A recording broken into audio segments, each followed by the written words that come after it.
What's going on, everybody? Welcome to another episode of Facility Management Marketing Podcast. In this new episode, I'm actually going to answer a question that was asked in this Facebook group that I'm part of. So I'm part of this Facebook marketing community that is paid for, so you can't just join the group. But it's basically high level it's high level marketing leaders or aspiring high level marketing leaders.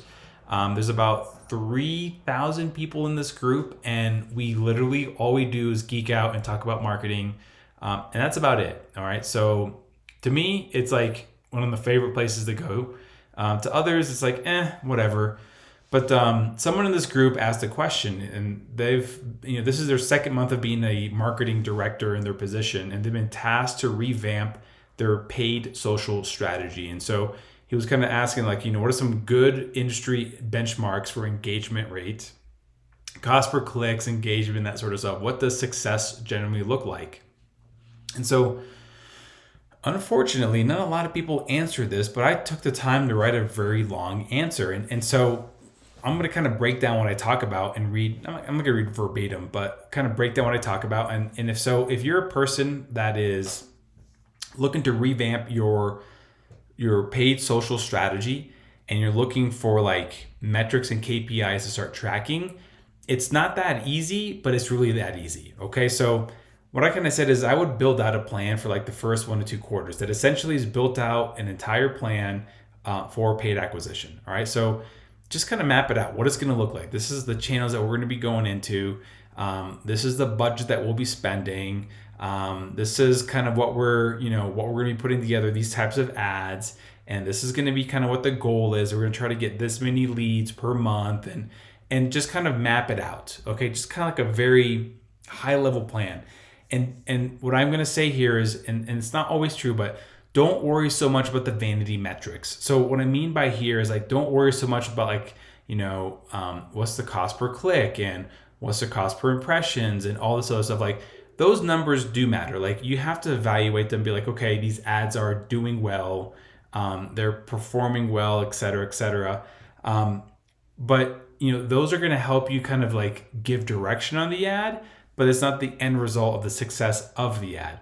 So what you want to worry about more is like, is the audience that you're targeting correct, that fits your ideal customer profile? So like, when you're setting the ad up, is the audience that you're targeting and the leads that you're generating, their interests that are coming in, do they fit the ideal customer profile, your ICP?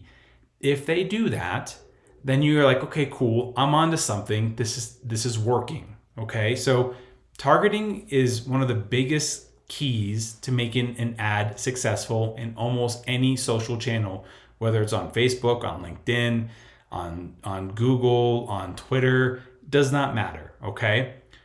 So where I'm coming from here is that, again, don't worry so much about the metrics, worry about the targeting. All right. And then, whenever I took over the role as CMO at Ratmate, we were running ads already and it was successful, it was doing well. We were using an agency. We still use that agency today, but we weren't, but we started kind of transitioning into a new CRM called HubSpot. All right. So if you've been listening to my podcast for a while, you know this. Like, we use HubSpot as our CRM.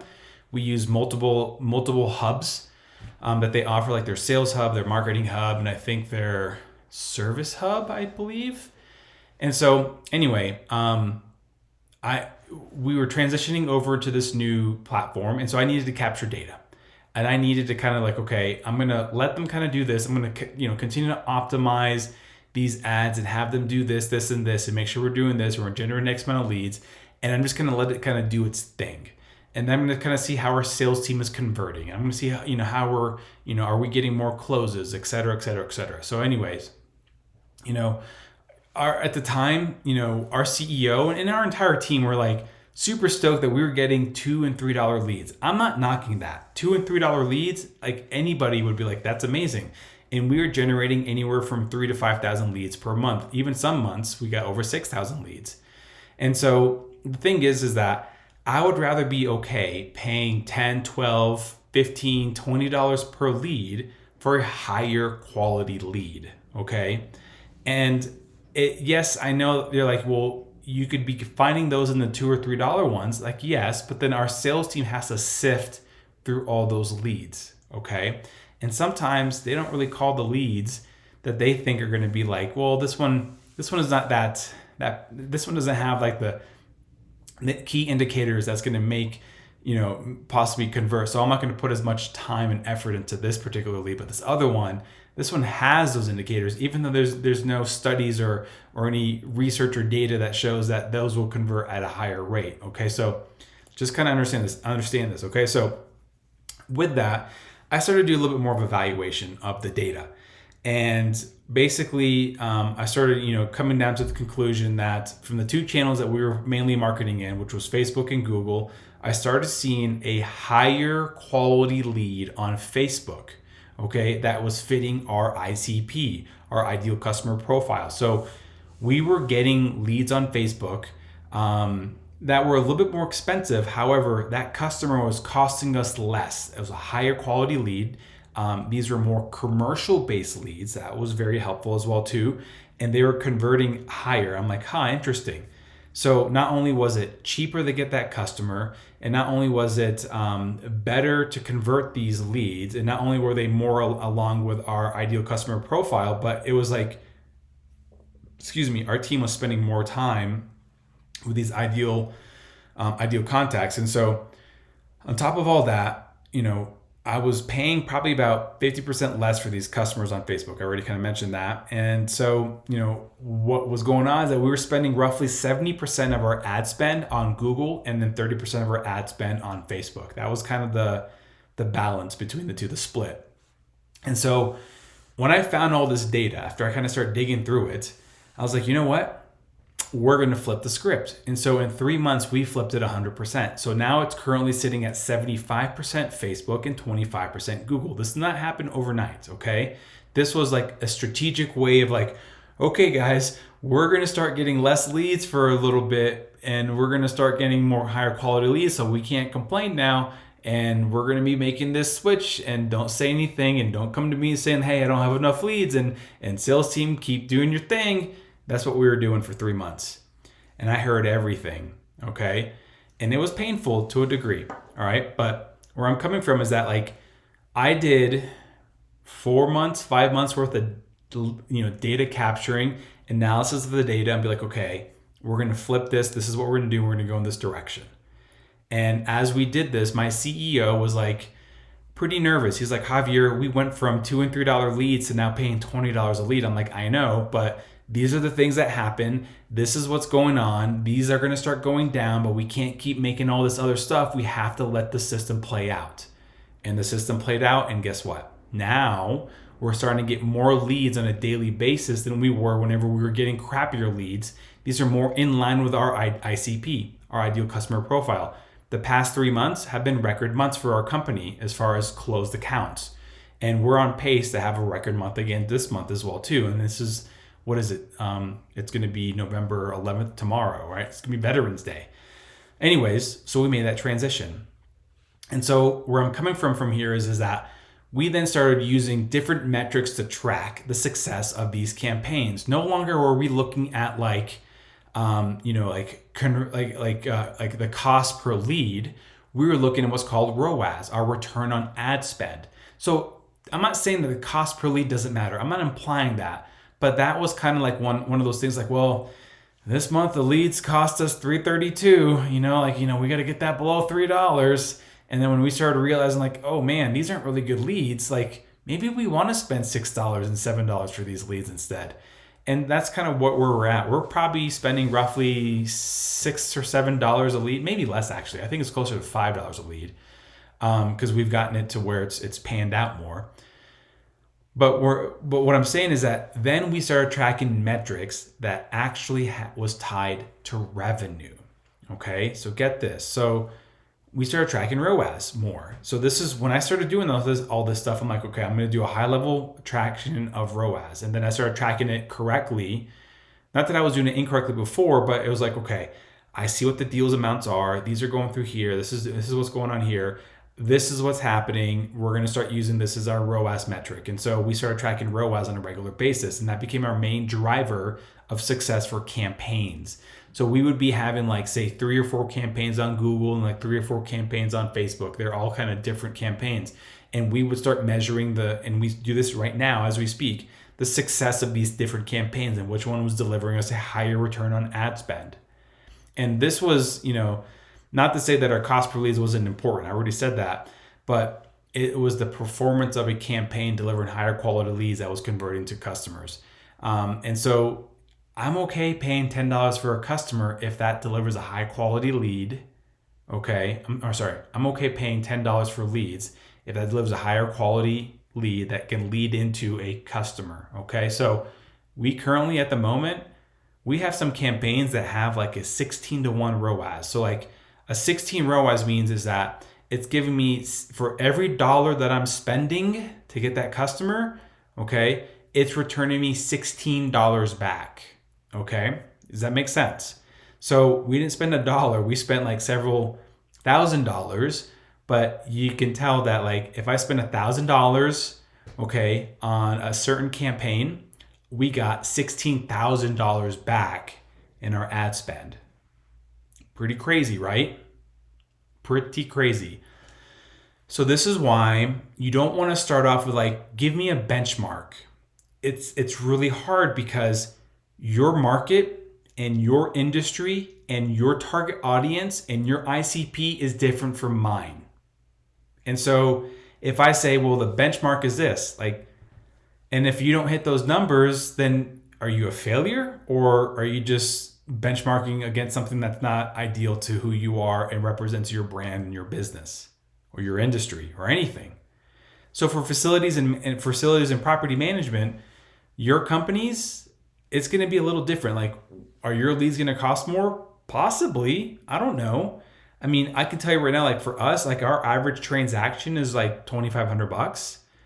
And you're like, well, that's not a lot of money. I mean, to us it is, but we're doing it on a scale basis. For some of you guys, you're selling like $500,000 deals, especially if you're in the SaaS space, or you're selling like $250,000 deals to do like a certain segment for, IFM services. And you might be paying, say, $200 for these contacts, but your deals are way bigger, okay? And so again, ROAS is going to give you that like true metric of like, hey, this returned us this much money in revenue. And so this is actually not bad. I'm okay spending $200 for a lead. So it's always going to be different. All right. And so, when I built out this strategy, we use vanity metrics to kind of track like, hey, this is just to make sure that we're on par and we're on the same page. And like, if shit goes wild and it goes above these benchmarks or below these benchmarks, and we need to change something, like we could look at this as just to make sure like our sanity is there. But our true metric is ROAS, is return on ad spend. So what we would do is we would try to improve certain elements of these vanity metrics that we know would affect the actual performance on some of these ads. So like what I've tasked my agency that we use right now to run our ads is I say, hey guys, you guys are doing great.